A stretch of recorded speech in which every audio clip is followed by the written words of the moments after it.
भैजोई महाविद्यालय भैजोई के YouTube channel पर मैं सैम डी चंद आपका एजुकेशन की क्लास में हार्दिक स्वागत करता हूं। यह है BA third year paper second measurement and evaluation in education. इसके अंदर हम सेकंड यूनिट करा रहे थे और आज हम सेकंड यूनिट का इम्पोर्टेंट टॉपिक सेंट्रल टेंडेंसी के बारे में बात करेंगे। इसके अंदर आज हम आपको बताएंगे सेंट्रल टेंडेंसी क्या अर्थ क्या है, इसकी परिभाषा क्या है और सेंट्रल टेंडेंसी के अंदर क्या क्या चीज़ें आती हैं। आज हम इसी के बारे में बात करेंगे। शुरुआत करते हैं सबसे पहले कि केंद्रीय प्रवृत्ति या सेंट्रल टेंडेंसी होती क्या है। जैसा कि हम जानते हैं कि जब हम अलग अलग वेरिएबल्स को, चर राशियों को आवर्ती के अनुसार उनके फ्रिक्वेंसी के आधार पर उनका डिस्ट्रीब्यूशन कर देते हैं, उनमें बांट देते हैं, तो उसके बाद हम ये जानने का प्रयास करते हैं कि ज़्यादा से अधिकतर जो चल राशियाँ हैं इनका प्रतिनिधित्व कौन सी संख्या कर रही है या कौन सा मूल्य कर रहा है। मतलब हमारे जानने का मतलब ये होता है कि जितना भी डेटा हमने कलेक्ट करा है चल राशियों के रूप में, वेरिएबल्स के रूप में, उनका सबसे ज़्यादा प्रतिनिधित्व करने वाले मान को या मूल्य को हम सेंट्रल टेंडेंसी के द्वारा, केंद्रीय प्रवृत्ति के द्वारा मापने का प्रयास करते हैं या पता लगाने का प्रयास करते हैं। इसमें सबसे पहले तो हम सारे जितने भी हमारे पास रॉ डेटा होता है उसे हम जो है उसकी फ्रीक्वेंसी के आधार पर, उसकी आवृत्ति के आधार पर उसे बांट लेते हैं। जब हम उसे बांट लेते हैं तो उसके बाद देखते हैं कि किस मूल्य की या किस मान की सबसे ज़्यादा, मतलब सबसे ज़्यादा किसके अंदर गुण है प्रतिनिधित्व करने का, उसको रिप्रेजेंट करने का, और जो हिस्सा सबसे ज़्यादा या जो वैल्यू सबसे ज़्यादा अच्छी तरीके से उस पूरे डेटा को या सारे वेरिएबल्स को रिप्रेजेंट करती है, उसी को केंद्रीय प्रवृत्ति या सेंट्रल टेंडेंसी मान लिया जाता है। अब हम इसकी परिभाषाएं देखेंगे और उसके आधार पर हमें और ज़्यादा स्पष्ट हो जाएगा कि सेंट्रल टेंडेंसी होती क्या है या केंद्रीय प्रवृत्ति क्या होती है। रॉस के अनुसार केंद्रीय प्रवृत्ति का मान वह मान है जो सारे आंकड़ों का श्रेष्ठतम प्रतिनिधित्व करता है। मतलब जितना भी हमारे पास डेटा है उसका जब हम डिस्ट्रीब्यूशन हमने कर लिया, उनका सारा डिस्ट्रीब्यूशन के आधार पर, उसकी वितरण के आधार पर हम जब ये पता लगाते हैं कि कौन सा हिस्सा ऐसा है जो उस पूरे के जितना भी डेटा है या वो जितना भी डिस्ट्रीब्यूशन है, वितरण है, उसका सबसे ज़्यादा अच्छी तरीके से रिप्रेजेंट कर रहा है, या कौन सी वैल्यू ऐसी है जो उसे पूरे डिस्ट्रीब्यूशन को सही ढंग से रिप्रेजेंट कर सकती है। जब ये चीज़ ज्ञात करने की जो प्रवृत्ति होती है उसी को हम केंद्रीय प्रवृत्ति कहते हैं। इसके द्वारा हमें श्रेष्ठतम प्रतिनिधित्व का पता चल जाता है जो सारे आंकड़ों का करता है। सिम्पसन और काफ्का के अनुसार एक केंद्रीय प्रवृत्ति की माप वह विशिष्ट मूल्य है जिसमें चहु और अन्य अंक संगठित होते हैं और जो अंकों को दो अर्धभागों में विभाजित करता है। मतलब हम कह सकते हैं कि केंद्रीय प्रवृत्ति वह विशिष्ट मूल्य है जिसके चारों ओर सारी जो आपका वितरण है चारों ओर घूमता है।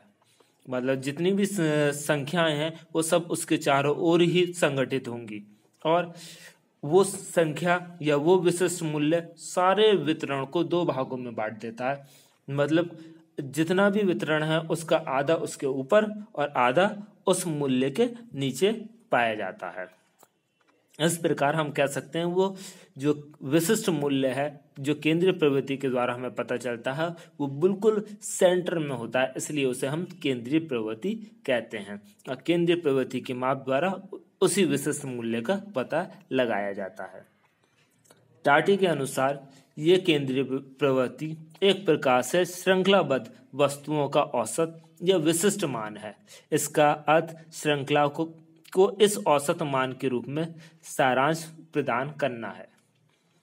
टाटे का मानना है कि जितने भी औसत हैं या जितनी भी वस्तुएं उसके अंदर हैं, उन वस्तुओं का जब हम औसत ज्ञात कर लेते हैं तो वो औसत या वो विशिष्ट मान जो सब का सामान्य रूप से एक तरीके से समराइज करता है, उनका एवरेज बताने में मदद करता है, वही औसत मान जो है सारांश रूप में हम जो है केंद्रीय प्रवृत्ति कह सकते हैं।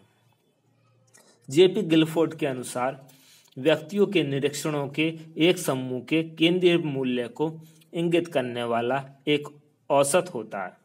मतलब जितने भी व्यक्तियों का हम निरीक्षण कर रहे हैं और उनका जो समूह है उसके अंदर वह मूल्य जो सबके औसत की ओर हमें बताए कि इसका औसत कहाँ पर है, तो वही मूल्य अपने आप में केंद्रीय मूल्य कहलाएगा।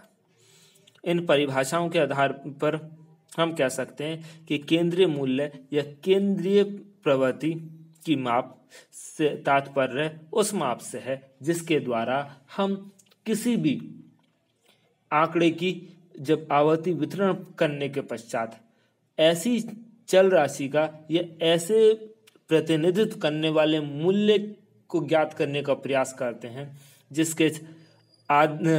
जिससे आधे आंकड़े सारे ऊपर होते हैं और आधे आंकड़े उसके नीचे होते हैं, और जो सारे आंकड़ों का औसत बताए या जितने भी पद पाए जाएंगे या जितनी भी विशेषताएं पाई जाएंगी उसके चारों ओर घूमती हुई होंगी, तो ऐसा मूल्य, ऐसा विशिष्ट मूल्य ही केंद्रीय प्रवृत्ति की माप कहलाएगा या वह विशिष्ट मूल्य कहलाएगा जो केंद्रीय प्रवृत्ति को बताएगा। केंद्रीय प्रवृत्ति ज्ञात करने की 3 तरीके हैं या 3 तरीकों से हम केंद्रीय प्रवृत्ति की माप करते हैं।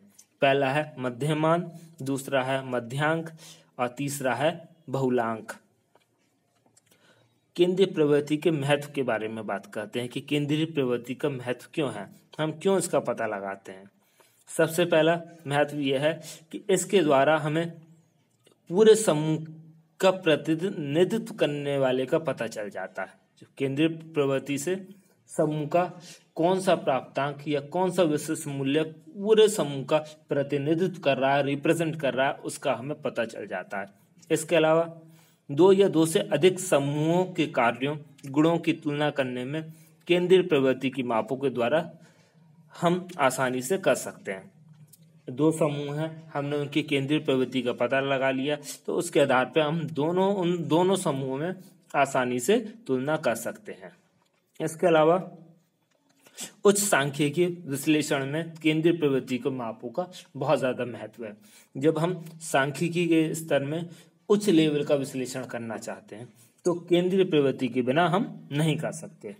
जैसे कि विचलन, प्रमाप विचलन व सहसंबंध गुणांक आदि ज्ञात करना चाहें तो केंद्रीय प्रवृत्ति की हमें जरूरत पड़ती है।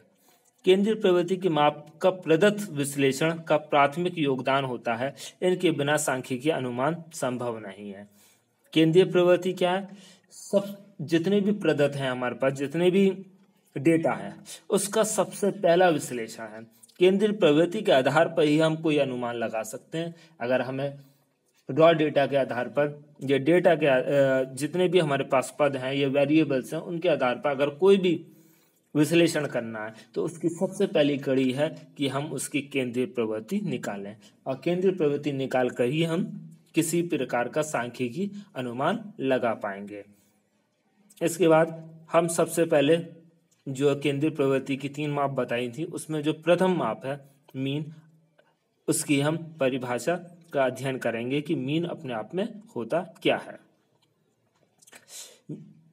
अंगगणितीय मध्यमान को सामान्य या औसत कहा जाता है। ये मध्यमान की परिभाषा है। अंगगणितीय मध्यमान को ही सामान्य या औसत कहा जाता है। जब हम संख्याओं को, जो भी हमारे पास डेटा है, समझ लीजिए हमारे पास जो है संख्याएं हैं 3, 4 और 5, ये कुल मिलाकर 3 संख्याएं हैं। इन तीनों संख्याओं को प्लस करके हम 3 से डिवाइड कर दें, क्योंकि ये कुल मिलाकर 3 है, और 3 4 हमारा 7 हो गया, 7 और 5 12। अब हम जो है 12 जो हमारा आया आंकड़ों की जो हमारा जो रॉ डेटा था उसकी संख्या थे 3, इससे जब हम डिवाइड करेंगे तो हमारा मध्यमान ज्ञात हो जाएगा। तो ये 3 से जब हम 12 को डिवाइड करेंगे तो हमारा बचेगा 4। तो इस प्रकार ये 3, 4 और 5 जो थे आंकड़े, उनका जो मध्यमान निकल के आया वो निकल के आया 4। तो इस प्रकार हम जो है मध्यमान ज्ञात करते हैं, अंकगणितीय मध्यमान ज्ञात करते हैं। ये क्या दर्शाता है? ये औसत को दर्शाता है। मेडेनहॉल और रैमे के अनुसार अंकगणितीय मध्यमान कुछ मापों का योग जो संख्या द्वारा विभाजित हो। उन्होंने स्पष्ट रूप से कहा है कि ये क्या है? कुछ मापों का योग है। जो भी हमने आंकड़े दिए हुए हैं उनके योग को जब हम उनकी संख्याओं से विभाजित कर देते हैं तो जो निकल के आता है उसी को अंकगणितीय मध्यमान कहते हैं। गैरेट के अनुसार मध्यमान श्रृंखला का वह मूल्य है जो श्रेणी के विभिन्न पदों के मूल्य के योग को उनकी संख्या से विभाजित करने पर ज्ञात होता है। इससे समस्त निरीक्षणों का योग कर लिया जाता है और योग को मापों की संख्या से भाग दे दिया जाता है और जो भाजनफल हमें प्राप्त होता है वही मध्यमान कहलाता है। जैसा कि मैंने उदाहरण के द्वारा आपको समझाया था कि जब हम 3, 4 और 5 जो अलग अलग 3 संख्याएं हैं हमने जो मानी है, जब हम इन तीनों पदों को, तीनों अंकों को जोड़ लें और क्योंकि ये कुल मिला के 3 अंक हैं और 3 से इन्हें डिवाइड कर दें तो जो हमारा भाजनफल आएगा वही मध्यमान कहलाएगा। इसके अलावा फर्ग्यूसन कहते हैं कि मध्यमान वह मान है जो संख्याओं के योग को उनकी संख्या से भाग देने पर प्राप्त होता है। इन्होंने भी स्पष्ट रूप से कहा है कि जितनी भी संख्याएं दी गई हैं आपको आंकड़े के रूप में, डेटा के रूप में, जब आप उन सारी संख्याओं को या पदों को का योग निकाल लें और फिर देखें कि वो उनकी संख्या कितनी है, वो 4 हैं, 5 हैं, या 6 हैं, और उससे आप जब उन्हें डिवाइड कर देंगे तो जो ज्ञात होगा वही मध्यमान कहलाएगा। जॉन ग्रिफिन कहते हैं माध्य क्योंकि एक समूह के समस्त मूल्य के प्रतिनिधि अंक के रूप में प्रयुक्त एक मूल्य होता है। सांख्यिकी अर्थ में माध्य को केंद्रीय प्रवृत्ति का मापक माना जाता है। ये क्या होता है?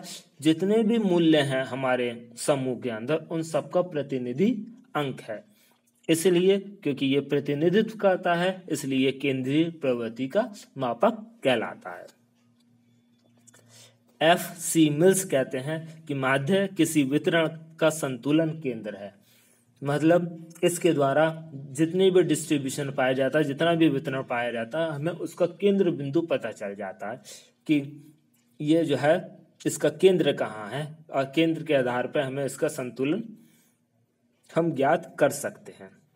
मध्यमान के लिए कुछ मान्यताएं हैं, जैसे कि जब सबसे अधिक शुद्ध और ये जो है सबसे अधिक शुद्ध और विश्वसनीय केंद्रीय प्रवृत्ति की माप की गणना इससे होती है।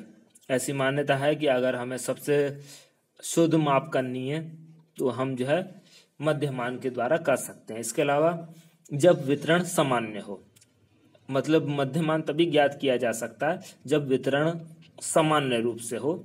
इसके अलावा वितरण में प्रत्येक अंक को महत्व देना होता है। आप किसी भी अंक को छोड़ नहीं सकते, सारे अंकों का आपको योग करना पड़ेगा। इसके अलावा जब सत्य बहुलांक ज्ञात करना हो, सत्य बहुलांक ज्ञात करना है तो हमें मध्यमान का सहारा लेना पड़ेगा।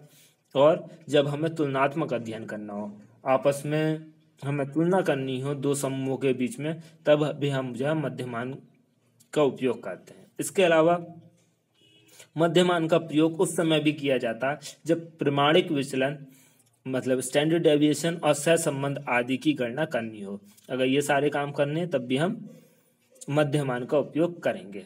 इसकी गणना की 2 विधियां हैं, एक तो अवर्गीकृत आंकड़ों के द्वारा की जाती है और दूसरी वर्गीकृत आंकड़ों के द्वारा की जाती है। अब इनकी गणना हम किस तरीके से करते हैं इसे हम अगले वीडियो में सीखेंगे। आज की वीडियो में बस इतना ही। धन्यवाद।